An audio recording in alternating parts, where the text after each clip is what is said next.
Já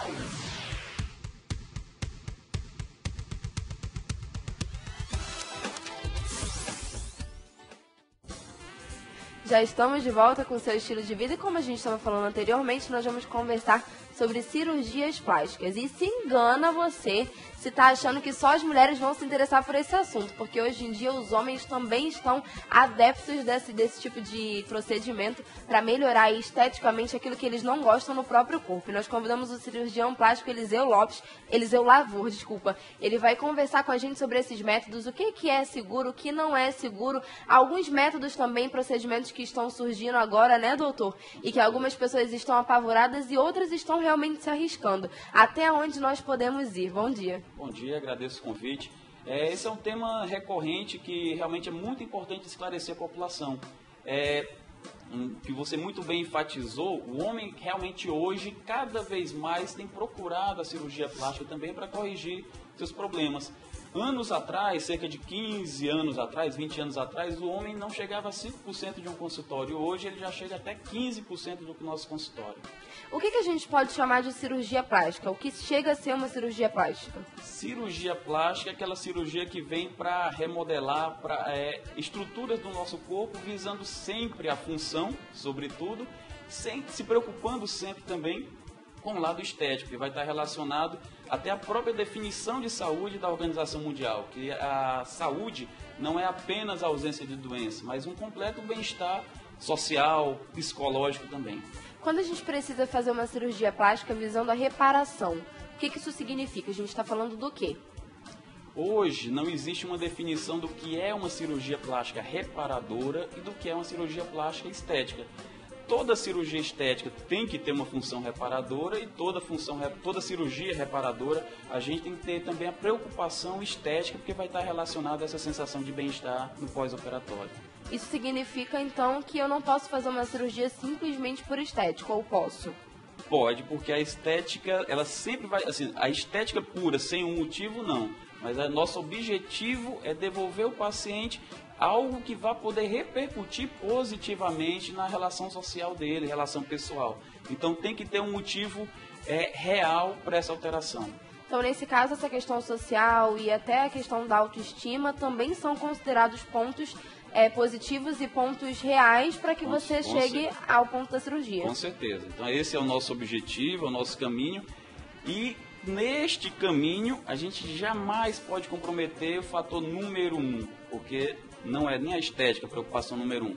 Sempre vai ser a segurança. Quando a gente fala de segurança, o que a gente pode comentar sobre esses novos procedimentos? Nós temos acompanhado, por exemplo, pessoas indo a outros lugares um pouco mais distantes, mas que têm procedimentos mais baratos que oferecem essa possibilidade de menos dinheiro, né? De você gastar menos dinheiro. E realmente isso tem chamado a atenção. É confiável? É seguro? Não é? O que um médico pode dizer para a população em relação a isso? Vivemos num momento de crise econômica, que o lado financeiro realmente é importante, mas no mercado econômico não existe nenhum grande investimento que não ofereça um grande risco para ter aquele retorno. Porém, numa cirurgia, esse risco vai ser com a própria vida da paciente. Bons e péssimos profissionais tem em todo e qualquer lugar. Então, outros países têm excelentes profissionais, países vizinhos nossos. Atualmente vivemos um fluxo em relação à Venezuela. Então lá temos bons profissionais? Sim, temos bons profissionais, como aqui também temos excelentes profissionais. Em relação à cirurgia plástica, o Brasil ele é referência mundial em cirurgia plástica. Então, na cirurgia plástica nós estamos entre os top, né? A medicina muito bem conceituada na cirurgia plástica brasileira. E em termos mundiais também, a questão dos nossos valores, dos preços aqui praticados, são bem viáveis mundialmente. A cirurgia é apenas uma pequena parte do processo. Pós-operatório também é muito importante. Então, o que a gente tem visto são complicações muito frequentes, e algumas delas muito graves. O ano passado, 2015, aqui na cidade de Manaus, mais de 70 pacientes que operaram fora enfrentaram algum problema de menor ou maior gravidade, inclusive mortalidades. E isso não pode ser só responsabilizado, só a questão, é a qualidade do profissional de lá? Não, porque algumas delas provavelmente foram operadas por bons profissionais. Mas o paciente, a procurar fazer uma cirurgia, ele tem que estar ciente que, no caso de alguma complicação, ele tem a disponibilidade para ficar 3, 4 meses em outro país para acompanhar essa complicação? Não, não tem. Então ele vai voltar aqui com uma complicação e vai ficar completamente desassistido, porque por questões éticas e técnicas, a gente não sabe o que foi feito direito, não tem como assumir uma complicação de um outro cirurgião fora. Então ele tem um compromisso. Nós, quando operamos, temos o compromisso de acompanhar nossos pacientes, estar do lado dele em todos os bons e nos maus momentos, para transformar esses maus momentos em sucesso, que é o que todos nós queremos. Em relação ao pré-operatório, né? Quando você decide que você quer fazer uma cirurgia, por exemplo, normalmente, não sei, não gosto do meu nariz e eu preciso operar meu nariz porque eu preciso que seja um nariz bonito. E aí você começa a pesquisar e tudo mais e vai ao médico. Esse médico opera logo de primeira. Eu digo para o senhor na primeira sessão que eu quero operar meu nariz e o senhor opera? Ou existe alguma conversa ali anteriormente, porque eu preciso ter certeza, os modelos de nariz, né, que você vai procurar, e você decide que você quer um modelo, mas depois você não quer mais esse modelo. Então, existe um acompanhamento antes disso, para que se tenha certeza de que essa pessoa está apta para fazer essa cirurgia, ou é só chegar e fazer e já está tudo resolvido? Não, com certeza, sim, a gente tem que... O aspecto psicológico da relação, ele é o mais importante de todos. Então, a avaliação é o momento de estabelecer essa relação, de entender os desejos daquele paciente, ver o que é possível de ser realizado. Então, assim, não existe um modelo de nariz que possamos fazer. Existe aquele nariz que vai ser compatível com os traços, com as proporções daquele paciente. Então, a gente consegue dar, no caso do nariz, o melhor nariz possível naquele rosto. Então tem que combinar, porque o nariz faz parte da personalidade. Agora, essa relação, ela se estabelece no primeiro momento, consultas de 30, 40 minutos, 1 hora, solicitação de exames, um retorno para esclarecer eventuais dúvidas, alguns pacientes que a gente consiga captar uma expectativa além da realidade, ou que a gente consiga captar que ele não está vivendo o melhor momento da vida dele, está ansioso, algum problema no relacionamento profissional. Então a gente consegue perceber claramente que aquele não é o melhor momento, que muitas vezes a gente caminha para um acompanhamento com um psicólogo, muitas vezes a gente pede para esperar passar aquele turbilhão na vida dele para operar no melhor momento. E isso muitas vezes o paciente que pega um transporte e vai para outro país não tem essa possibilidade. Chega, opera no dia seguinte e viaja de volta 3, 4, 5 dias, 1 semana depois. Aí que a gente vê algumas catástrofes aqui na nossa realidade. E qual é a cirurgia hoje em dia mais pedida? Aquela que é mais comum, todo mundo quer fazer? Em termos mundiais, e aqui não vai ser diferente, é a lipoaspiração e a prótese de mama. São as mais realizadas. E tem as variações de acordo com a experiência de cada um. A gente faz também bastante abdominoplastia no nosso perfil, mas sem dúvida lipoaspiração e prótese de mama. Nós podemos dizer que os homens hoje em dia estão mesmo aderindo a esse tipo de procedimento? Ou isso é um mito e eles não estão tão, enfim, aproveitando tanto essas chances como as mulheres? Eu acho que eles já deram o primeiro e o segundo passo. Ainda tem muito a desmistificar. A gente percebe claramente que uma mulher que faz a cirurgia, comenta com as amigas, e a gente percebe claramente que os homens não comentam. Então faz uma lipoaspiração, aquilo foi só fruto de uma academia, tudo que também é importante. A cirurgia plástica sozinha não faz milagre. É importante um acompanhamento, uma educação nutricional, uma parte de atividade física, e a cirurgia plástica entra com uma parcelinha aí, mas os homens ainda ficam calados muitas vezes, mas procuram. Quando a gente fala, por exemplo, da cirurgia em relação ao bumbum, principalmente as mulheres, né? Significa então que eu vou pôr a prótese, mas eu preciso continuar malhando para que o resultado permaneça. Ou não, aquilo ali realmente é definitivo?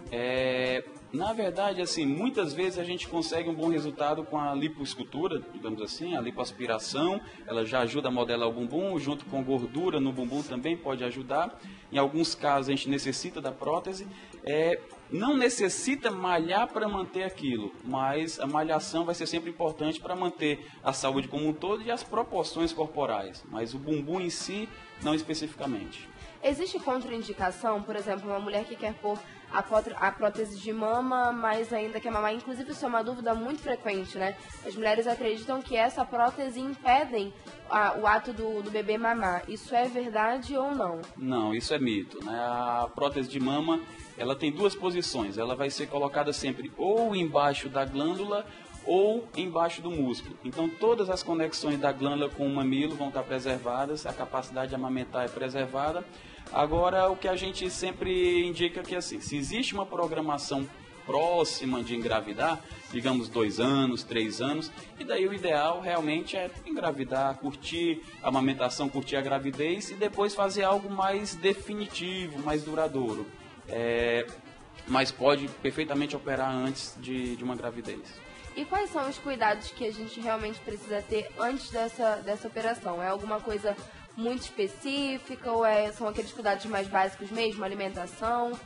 Como acontece? Especificamente em relação à prótese de mama, ela é uma das cirurgias mais tranquilas e seguras que se tem. É uma intensidade de trauma muito pequena.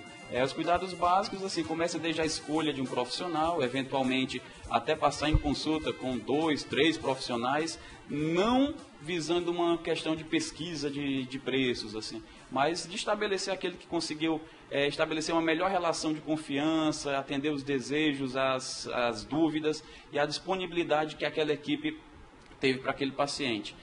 Aí vai ter a realização dos exames e a parte de alimentação e de atividade física para toda e qualquer cirurgia vai estar relacionada ao nível de saúde desse paciente, que com certeza quem é sedentário, tem hábitos não saudáveis, como o tabagismo, por exemplo, que é algo que prejudica muito a cirurgia, aí eliminar esses fatores para que a gente possa ter a cirurgia mais segura possível. Doutor, algumas pessoas se tornam Barbies, né? Barbies ou Ken, que é o marido da Barbie. Então, algumas mulheres começam a se montar, a gente até usa esse termo, né? Mas, assim, normalmente no dia a dia diz que a fulana se montou completamente, que ela tá toda montada, ela é completamente montada, ou o homem também é completamente montado. Quando a mulher começa a fazer esse tipo de cirurgia, começa pela boca, daqui a pouco ela já coloca um botox aqui, outro ali, aí ela vai para uma mais radical, coloca uma prótese de seios, e daqui a pouco já parte pro bumbum também e tá se montando completamente. Existe um limite? Nossa. Esse médico pede para dar um stop ali, para dar uma parada, ou ela pode fazer quantas ela quiser e até quando ela quiser? Com certeza até foi muito bem colocado o vídeo aqui no início da matéria, porque realmente o limite entre o remédio e o veneno está na dose. A cirurgia plástica tem uma infinidade de benefícios e daí é importante estar guiado por um profissional que realmente seja, sobretudo, ético, porque uma hora de parar pode não haver para aquele paciente se ele tiver, a gente chama de síndrome, assim, dismorfismo corporal, que ele não se aceita e vai ser uma busca assim, constante, buscando felicidade que realmente ela nunca vai encontrar. Então tem sim um limite, muitas vezes tem a hora de dizer não é a hora. E o problema, muitas vezes, que a gente percebe que isso é relativamente frequente. Eu diria que talvez em pelo menos 15% das nossas consultas a gente fala que não é a hora que chega. Mas aí procura, às vezes, outro, até o quarto, quinto, que daí consegue e vai mais uma vez um passo, mais riscos e chegando a comprometer até a própria identidade e vira muitas vezes até motivo de chacota, de piada, porque perde completamente o bom senso. E falando em Barbie, já que a gente comentou, né, nós vamos comentar sobre a Barbie humana. A gente tem uma imagem, vou pedir para minha produção colocar aí na nossa tela, para nós comentarmos um pouco aí sobre a Barbie humana. Tá na nossa tela aqui atrás, doutor. O que a gente pode dizer dela? É o corpo que toda mulher sonha ou gostaria de ter, né? Isso, mas aí entra bem nisso daí. Ela, com toda certeza, você não faz ideia quem que é essa pessoa por trás desse rostinho e desse corpinho. Então, com certeza, perdeu toda a identidade, todos os traços familiares e digamos que ela agora, naquela figurinha lá do vídeo, lá no vídeo de inicial, ela está na metade do processo. Então, esteticamente, ela pode agradar muitas pessoas. Mas ela já entrou nesse processo que, se não for barrada, com um bom acompanhamento aí psicológico, ela vai chegar naquele finalzinho daquele desenho também, com catástrofe mutilada, e daí eu acho que não é por aí. Essas cirurgias são muito invasivas? Todas elas são invasivas ou existem algumas que podem acontecer de uma forma menos invasiva do que essas, digamos que maiores, né? Toda cirurgia tem que ser respeitada, porque sempre vai ser diferente para uma cirurgia do que ir num salão, mudar cabelo, hidratação. Então sempre vai ser diferente, toda cirurgia merece ser respeitada. Existem diferenças de portes cirúrgicos. Agora, com exceção de sinaizinhos, retoques de cicatrizes mínimos, qualquer cirurgia deve ser sempre realizada em um ambiente hospitalar, num centro cirúrgico, armado de todo o arsenal possível. Então, no centro cirúrgico tem que ter todos os equipamentos de uma UTI, porque as intercorrências, as complicações ocorrem muitas vezes disso. Opera numa estrutura inadequada, uma complicação que poderia ser facilmente resolvida acaba podendo virar uma catástrofe. Agora, existe intensidade de cirurgia, né? Então, tipo, uma prótese de mama, realmente uma cirurgia menor do que uma plástica abdominal. E daí entra a questão da gravidade, da intensidade, o tamanho da cirurgia. Então, uma cirurgia que quer se operar junto nariz, mama, abdômen, ela com certeza vai carregar um risco em si muito maior do que uma cirurgia que seja só o nariz e depois operar só a mama e depois operar só o abdômen. Nós vamos fazer uma breve pausa no nosso bate-papo, mas nós já temos a interação com o nosso público e quando a gente voltar do intervalo vamos responder a pergunta do Arlen lá da Alvorada, que é o seguinte: é possível tirar uma cicatriz no nariz, mais precisamente na parte do osso? Então, se você quiser saber da resposta, se essa também é a sua dúvida, continua com a gente que depois do intervalo a gente vai responder. E se você quer mandar uma dúvida diferente, uma pergunta diferente, a sua participação também tem chance. É só adicionar a gente aí no WhatsApp, 92 é o código de Manaus, 98111-4512. Você manda o seu questionamento e a gente responde assim que a gente voltar do intervalo ao vivo.